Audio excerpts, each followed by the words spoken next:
Dear students and my dear friends, I am R K Tyagi. मैं आपको income tax के बारे में बताऊंगा। देखिए, सबसे पहले इनकम टैक्स के लिए आपको यह जानना आवश्यक है कि इनकम टैक्स होता क्या है। कोई भी व्यक्ति हो, उसकी आय पर जो कर लगाया जाता है उसे क्या कहते हैं? आयकर। आयकर प्रत्यक्ष कर है, क्योंकि ये सीधे व्यक्ति की आय पर लगाया जाता है। आयकर केंद्रीय सरकार द्वारा लगाया जाता है, इसलिए आयकर को केंद्रीय कर भी कहते हैं। आयकर के बारे में विशेषता यह है कि यह केंद्रीय सरकार द्वारा वसूल किया जाता है और केंद्रीय सरकार द्वारा ही लगाया जाता है। इसमें राज्य सरकार का कोई हिस्सा नहीं होता है, ये केवल केंद्रीय सरकार की आय का स्रोत है। अब प्रश्न यह उठता है कि आयकर क्यों लगाती है सरकार? तो कोई भी देश हो, उसमें सरकार अपने देश के अंदर शांति और कानून व्यवस्था बनाए रखने के लिए उसके पास धन का होना आवश्यक है। इसी धन को केंद्रीय सरकार या कोई भी सरकार अपने देश में समाज के लिए कल्याणकारी कार्यों पर खर्च करती है, सुरक्षा आदि के उपकरणों पर खर्च करती है। तो इसलिए सरकार के पास धन का होना आवश्यक है।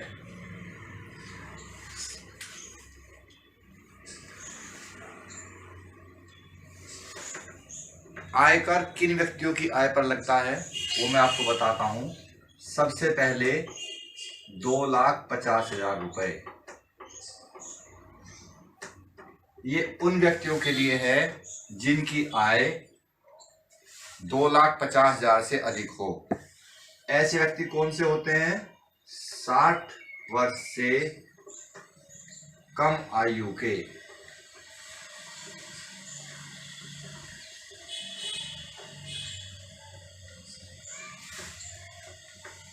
अब समझें इसको। जिन व्यक्तियों की आयु 60 वर्ष से कम होती है, उनकी कर मुक्त सीमा 2,50,000 रुपये है। अर्थात अगर वो 2,50,000 रुपये से अधिक धन कमाते हैं तो उन्हें आयकर देना होगा। यदि व्यक्ति के पास ऐसी आय में कुछ कटौतियां भी होती हैं, अगर कटौती भी उनके पास है तो उनको घटाने के बाद देखा जाता है कि उनकी आय कर मुक्त सीमा से अधिक है या नहीं। दूसरे व्यक्ति जिनकी आयु 60 वर्ष या उससे अधिक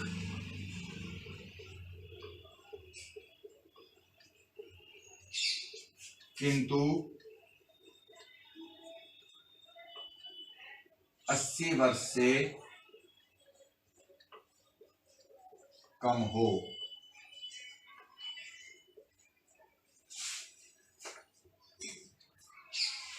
ये द्वितीय श्रेणी के करदाता होते हैं। इन्हें हम वरिष्ठ नागरिक भी कहते हैं। जिनकी आयु 60 वर्ष या उससे अधिक हो और 80 वर्ष से कम हो, उनके लिए कर मुक्त सीमा 3 लाख रुपए है। इसी प्रकार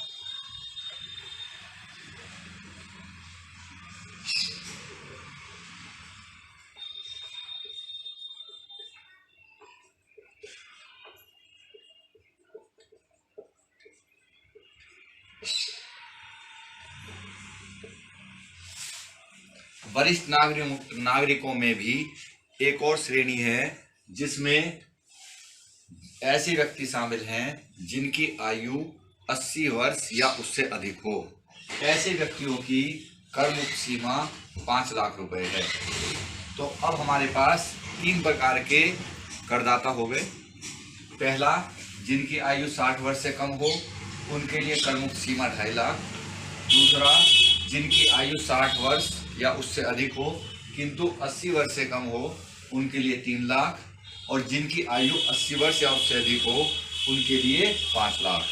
इस प्रकार 3 प्रकार के व्यक्तिगत करदाता होते हैं, जिनको कि अपनी इस कर मुक्त सीमा से अधिक आय होने पर कर चुकाना होता है।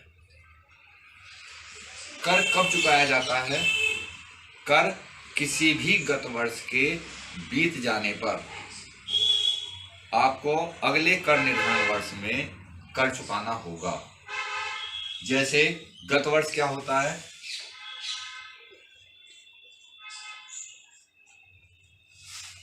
गत वर्ष एक ऐसा वर्ष है जो 1 अप्रैल को शुरू होता है और 31 मार्च को समाप्त हो जाता है। वर्तमान में अगर हम बात करें तो वर्तमान में गत वर्ष आपका 1 अप्रैल 2020 को शुरू हुआ और 31 मार्च 2021 को खत्म हुआ, जिसका कर निर्धारण वर्ष 2021-22 में कर का भुगतान किया जाएगा। कर निर्धारण वर्ष क्या होता है? कर निर्धारण वर्ष ऐसा वर्ष है जिसमें हम पिछले वर्ष की कमाई गई आय पर कर चुकाते हैं। कर निर्धारण वर्ष 1 अप्रैल 2021 को शुरू होता है और वो तब तक चलता रहता है जब तक 31 मार्च नहीं आता है। कर निर्धारण वर्ष 1 अप्रैल 2021 को प्रारंभ होगा और 31 मार्च 2022 तक चलेगा। इसका मतलब क्या हुआ कि इसका गत वर्ष क्या है? 1/4/2020 से 31/3/2021 और कर निर्धारण वर्ष क्या होगा?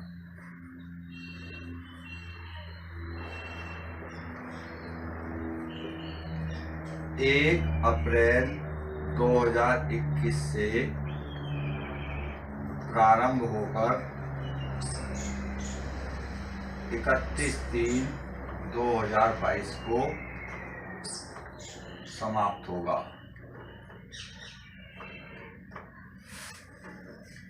इसी प्रकार जब 31 मार्च 2022 आएगी तो फिर ये वाला कर निर्धारण वर्ष जो है ये किस में कन्वर्ट हो जाएगा? गत वर्ष में। और कर निर्धारण वर्ष नया आ जाएगा। वो कब शुरू होगा? 1 अप्रैल 2022 से 31 मार्च 2023 तक। अर्थात हम किसी भी गत वर्ष में जो आय कमाते हैं या प्राप्त करते हैं उस पर हमें कर अगले कर निर्धारण वर्ष में चुकाना होता है। इसके बाद मैं आपको बताता हूं कि हमारे पास टैक्स जो लगाया जाता है वो किस प्रकार लगाया जाता है। जो व्यक्ति की आय होती है उस पर टैक्स किस प्रकार देते हैं। तो सबसे पहले हम 60 वर्ष से कम आयु के व्यक्तियों के बारे में बात करते हैं।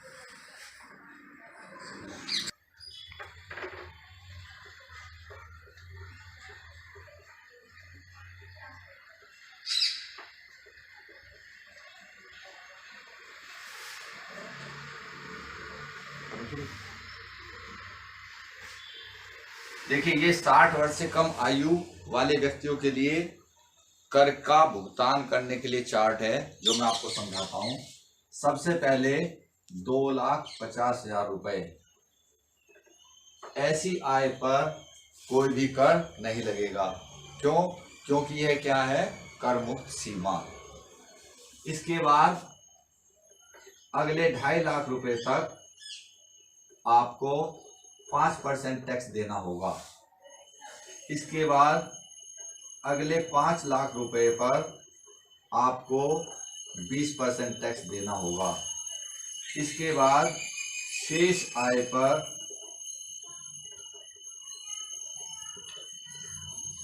30% टैक्स देना होगा। ऐसा कर जो आपने कैलकुलेट किया है उसका टोटल जब होगा, यानी कि कुल कर जब होगा, तब उसमें आपको एक छूट मिलती है 87A। 87A उन व्यक्तियों पर लागू होती है जिनकी आय 5 लाख रुपए से कम हो। अर्थात कोई भी व्यक्ति जिसकी आय 5 लाख रुपए से कम है उसे सेक्शन 87A के अंतर्गत अधिकतम 12,500 रुपए, अधिकतम 12,500 रुपए पर तक की छूट मिल सकती है। यदि कर की राशि कम है तो कम छूट मिलेगी, और यदि कर की राशि 12,500 रुपये से अधिक है तो 12,500 रुपये तक उसमें से घटाए जा सकते हैं। फिर उसके बाद आपको इसमें ऐड करना होता है HEC, जो कि 4% है। HEC क्या होता है? Health and education cess. Health and education cess स्वास्थ्य एवं शिक्षा उपकर 4% की दर से जो कर निकल कर आता है उस पर जोड़ दिया जाता है और फिर इसका टोटल कर दिया जाता है। यदि आपने कोई एडवांस पेमेंट दिया है या आपका कोई TDS कटा है तो उस राशि को इसमें से माइनस कर देते हैं। एडवांस टैक्स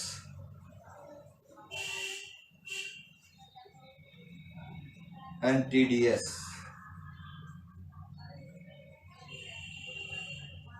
उसके बाद जो बचेगा वो क्या कहलाएगा? शुद्ध कर।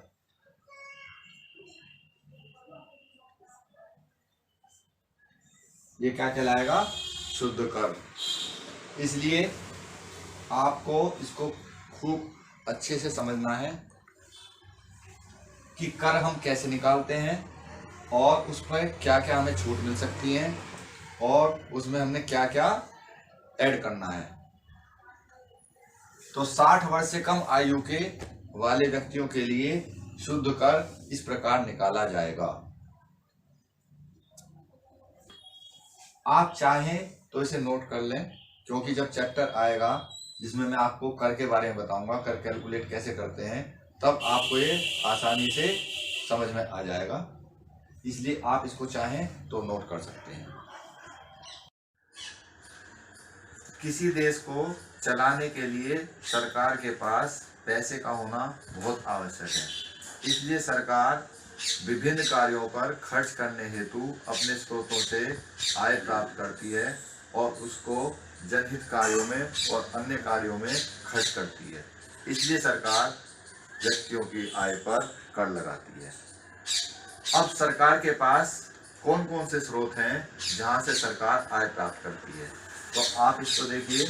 सबसे पहले बोरोइंग्स, 43% सरकार अपनी आय का उधार लेकर प्राप्त करती है।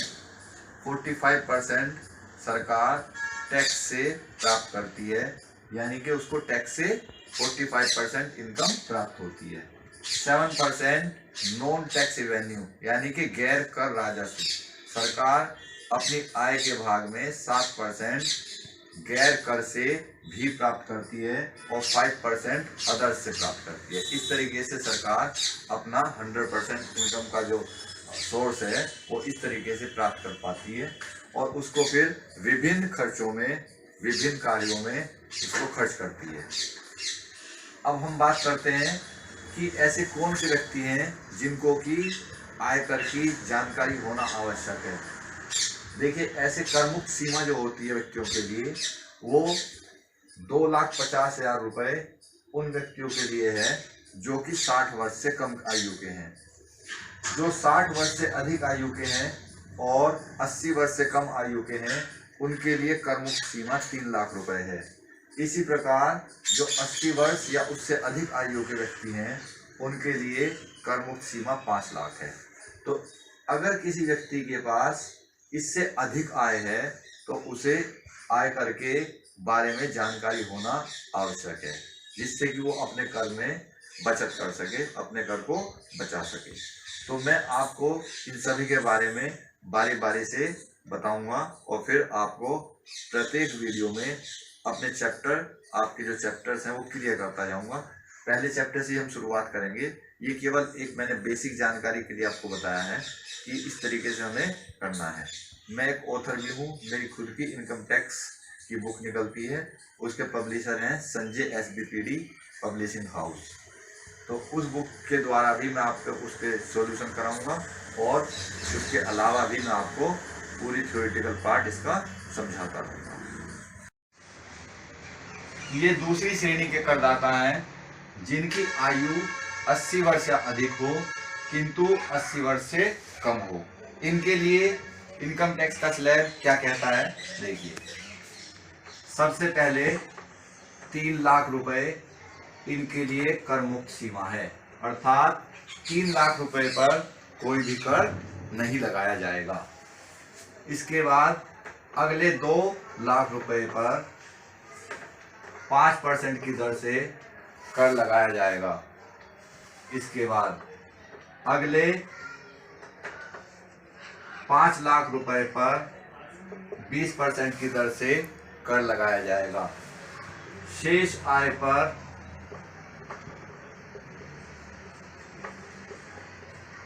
30% की दर से कर लगाया जाएगा। इस प्रकार जो कर आएगा उसका हम क्या करेंगे, टोटल करेंगे।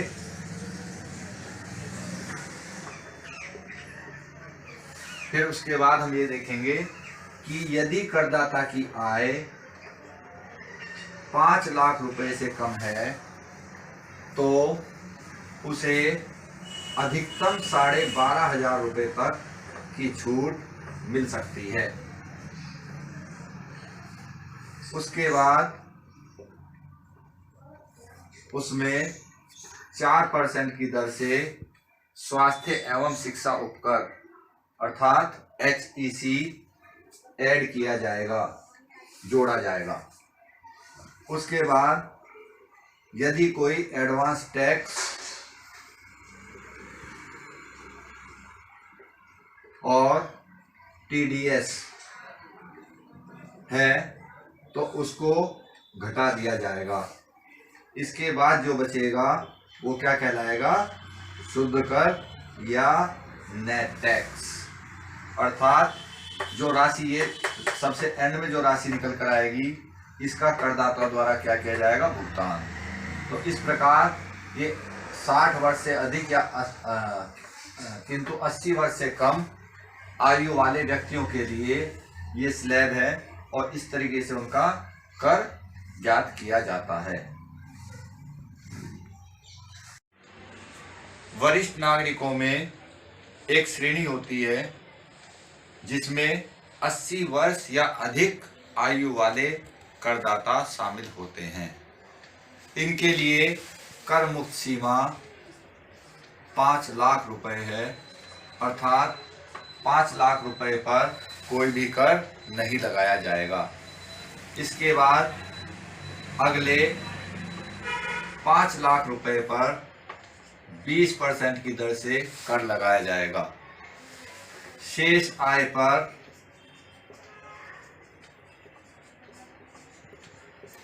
30% की दर से कर लगाया जाएगा और फिर पहले की तरह से आपको इसका टोटल करना है। उसके बाद इसमें से ऐड करना है HEC जो कि 4% है। उसके बाद यदि कोई एडवांस टैक्स या TDS पे किया गया है तो उसको भी इसमें से क्या कर दिया जाएगा, घटा दिया जाएगा। जो बचेगा वो क्या कहलाएगा, नेट टैक्स या शुद्ध कर।